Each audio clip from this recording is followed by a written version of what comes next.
Assalamualaikum warahmatullahi wabarakatuh. Kali ini kita akan membahas tentang Sistem Informasi Akuntansi atau SIA. Nah, di SIA ini ada pencatatan manual dan reaktif, itu rentan terhadap human error dan lambat. Dan ada pun sistem saraf digital dan proaktif terintegrasi real time. Nah, di sebelah sini teman-teman. Nah, di sistem informasi akuntansi adalah perpaduan antara ilmu akuntansi dan teknologi informasi yang menghasilkan sistem terpadu pendukung keputusan yang akurat dan andal. Dan ada pun berikutnya yaitu 3 pilar fungsional SIA: koleksi, transformasi, dan proteksi.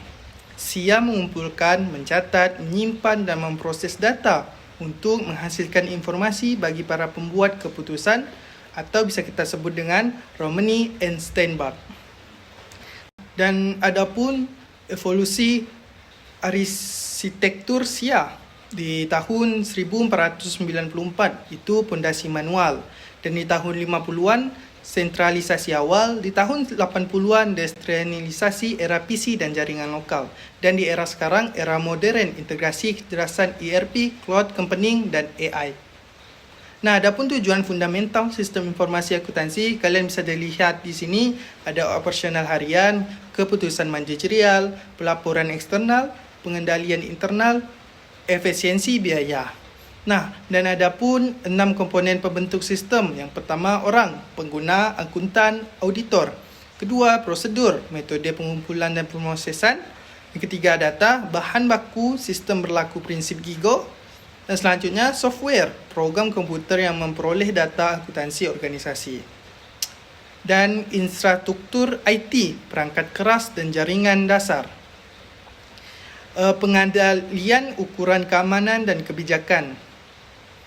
Selanjutnya, ekosistem, subsistem, siklus pemrosesan, siklus pelaporan keuangan, siklus SDM dan pengajian, siklus pendapatan, siklus pengeluaran, siklus produksi. Semua sistem tersebut menjadi dalam satu sistem, yaitu sistem buku besar umum mengintegrasikan semua aliran data menjadi kebenaran yang tunggal.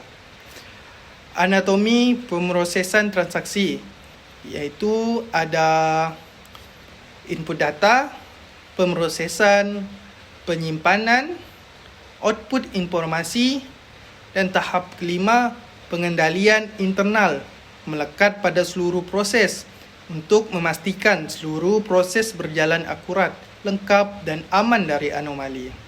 Selanjutnya akan dilanjutkan oleh rekan saya. Terima kasih. Mekanisme pertahanan, kerangka pengendalian COSO. 1. Pemantauan, 2. Informasi dan komunikasi, 3. Aktivitas pengendalian, 4. Penilaian risiko, 5. Lingkungan pengendalian. Pengendalian berbasis teknologi, garis depan keamanan. 1. Pengendalian akses atau access controls, 2. Integritas data atau data integrity, 3. Pemulihan bencana atau disaster recovery. Transisi paradigma, SIA tradisional versus ekosistem ERP. Di sini bisa dilihat SIA tradisional dan SIA berbasis ERP. Bisa dilihat perbedaannya dari sisi integrasi, pemrosesan, laporan, pengendalian, dan skalabilitas. The domino effect, otomatis aliran informasi. Dari trigger event atau transaksi penjualan terjadi sales order, lalu ke inventory, lalu ke akun receivable, lalu ke general ledger, lalu ke CRM atau riwayat pelanggan diperbarui. 1. Input data menggerakkan seluruh fungsi organisasi tanpa hambatan lintas departemen atau seamless. Ekosistem kepercayaan berbasis data. SIA bukanlah sekedar perangkat lunak pencatat angka. Ini adalah konvergensi antara mesin pemrosesan, perisai pengendalian, dan integrasi ERP. Ketiganya bersinergi untuk mengizinkan organisasi tumbuh cepat tanpa kehilangan kendali di dunia digital. Horizon digital, peluang versus ancaman. Peluang eksponensial. kecerdasan buatan atau AI, dan RPA. Lalu ada blockchain dan cloud computing. Lalu di sini ancaman dan tantangannya ada keamanan cyber, privasi data, dan kesenjangan kompetensi. Next, kesimpulan strategis. Transformasi digital sistem akuntansi bukan lagi opsi, melainkan investasi strategis untuk kelangsungan hidup dan keunggulan kompetitif.